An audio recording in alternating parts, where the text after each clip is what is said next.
I walked in here. We already had, most of what we were planning to talk about for the show today, but we didn't have, we hadn't put together the actual show sheet yet.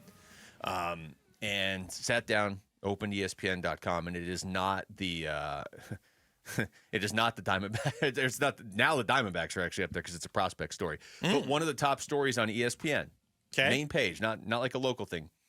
I'm just going to read you the headline, okay? All right, I'm listening. From NBA insiders that wrote the story for ESPN. Potential trade offers for top draft pick Cooper Flagg, what if the Suns made an offer? Okay. Did you get to read this whole thing? I hope you did. I just scrolled to the Suns offer. I read through the reasoning. The reasoning for the Suns, I should point out, was written specifically by Andre Snellings, who I'm not super familiar with his work. I went to his ESPN press room page, and one of the things that they emphasized was his fantasy writings. Okay. I'm like, oh, okay. So does that knock down the integrity that I give to this trade offer? Not necessarily, but continue, by all means. Well, I think the idea of this is going to take us in like one of four different directions. And so I'm just going to sit back once I read this and see where you take this conversation, because you could take it in a lot of directions. Absolutely. So the story is not supposed to be about the Suns. That is the headline, though. But the story is about, would Dallas did this themselves, by the way. If you're willing to trade Luka for nothing, you're willing to trade anything, right? I don't think Dallas is trading the first pick. I don't know why you would. But the offer that they have up there, the third one, involves the Phoenix Suns.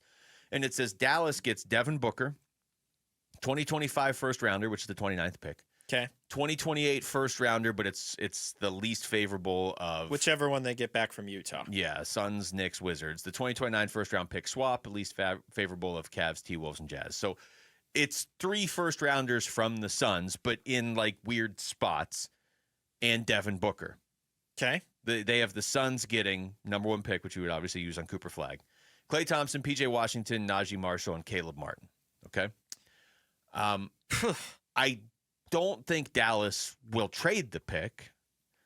And that's kind of why I hate this story. Yeah. This is just like trying to find something to talk about and create the fan, which is fine. You and I are in the industry of having conversations exactly like this, right? Like we're going to talk about Kevin Durant potential trades. Well, that coming up he is here. getting traded, probably. Exactly. That feels more realistic or more like an inevitability than the Mavericks deciding to trade Cooper Flagg when they have the 1% chance of even getting that pick in the first place. But let me read you the first part of the first paragraph, because this is the one thing I don't think the Mavericks are trading Cooper Flagg, but there's a whole story up there on it's not just the Suns. They have like a deal with the Spurs. They have a couple other ones, but the Suns one's kind of the trade, one that jumped out. Yeah. It does. This is true. It says the Luka Doncic for Anthony Davis trade put the Mavericks in win now mode with a timeline tied around Davis, age 32, and Kyrie Irving, age 33. So it would behoove them to trade the future for the now. With those guidelines in place, trading for Booker would make a lot of sense. Their words, not mine, unquote. Okay, I'm done. Definitely their words. So this is what I would say. It is Nico Harrison, so you can't rule anything out. No. There is logic in they have gone all in, and if they don't win soon, he probably won't have a job. But that, to me, is where the logic stops. I think you can win now with Cooper Flagg. Yeah, why would you trade the first overall pick, who everybody assumes to be this otherworldly talent that can immediately impact your team, for the sake of win now, when you could, to your point, probably just win now with Cooper Flagg and the rest of the team that you have built around Anthony Davis and Kyrie? I've never understood the logic of like everybody has to be within a year of each other age-wise. That doesn't. There are exceptions. It's so they can graduate together. Yeah, great. That's awesome. Like you go back and look at some of the teams that have won titles recently. They're not all the exact same age. Mm-hmm. And it's a generational talent. To say nothing of the fact that would require the Suns to trade Devin Booker, which they don't want to do, and I don't want them to do. Well, so frame it this way: would you rather have Devin Booker and some minor security for future draft assets when you have little to no draft assets to begin with? Or would you rather do a form of a pivot and reload that requires you to sacrifice your homegrown star for another one and a bunch of bad contracts, but veterans who will fill out the roster better than anything else that you will find out there? Okay, so this is kind of where I thought you might go, and I'm glad this is where you went. Let me make sure I say this right. I don't want to trade Devin Booker. I do not either. this is Cooper Flagg we're talking about. So if I ever had to trade Devin Booker, I would be ecstatic that I was getting Cooper Flagg. That's number one pick and a generational talent. This is why you can't mess up the other stuff. You can't mess up the coaching hire. You can't mess up the Kevin Durant trade, because if you're asking me right now, do you want to trade Devin Booker? I do not. Now, again, I know people are screaming like, dude, you get Cooper Flagg, you would do that trade. But if you're telling me that in a year or two, it may get so bad that you're going to have to trade Devin Booker anyway for something that's not going to be anywhere near Cooper Flagg, not that Devin Booker's not going to have value, but just that something like this isn't out there. And to be clear, it isn't out there. This is a hypothetical story ESPN wrote. If you're telling me I'm going to have to trade him in a year or two anyway because the team's going to be winning 20 games or something, well, then I'd rather have Cooper Flagg than whatever I'm getting in a year or two, for sure. And plus you get the security of, I mean, what are they looking to be? They're looking to be a more defensive-minded team with dudes that'll fight hard on play and play out. P.J. Washington and Najee Marshall very much fit that mold. Don't you agree? Mm-hmm. In terms of trying all they can defensively. I know P.J. got exposed a lot in that play-in game against Memphis, but in general, he more so identifies as a defensive-minded guy who's got an occasional corner three. Yeah. Klay Thompson, for a majority of his career, was a definition 3-and-D player before he went through all the severe leg injuries that he's gone through. Is he the same player?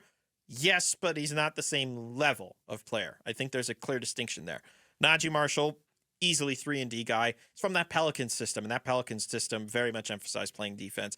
And then Caleb Martin, well, you can just pair him with Cody. Yeah, you have all the Martins. Then you got every Martin. I want to play this cut from Michelle Smallman. This is from last Thursday because I think it is pretty relevant to where you just took the conversation. Don't you also have to keep in mind that they want to make Devin Booker happy? Because I always kind of look at that as an untenable, potentially untenable situation. I think about Damian Lillard, where Devin Booker is the guy that they are going to continue to build around. He's going to be the cornerstone. They tried it with Beal and with KD. It didn't work. But is he going to have the appetite to be in a place that is going to take a step back and have to potentially rebuild in some ways?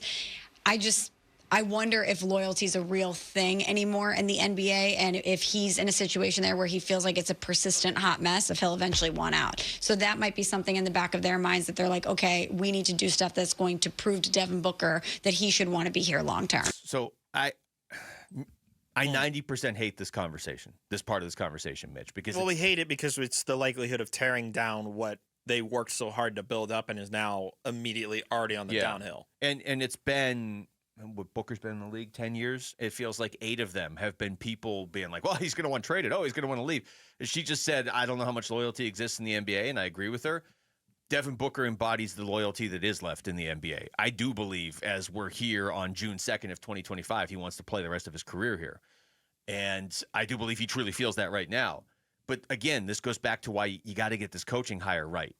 If this turns into something where you're trying to do something completely differently from everybody else and it doesn't work, if you're really just like, we're going to basically, it's almost like when Herm was like, I'm going to bring the pro model to college.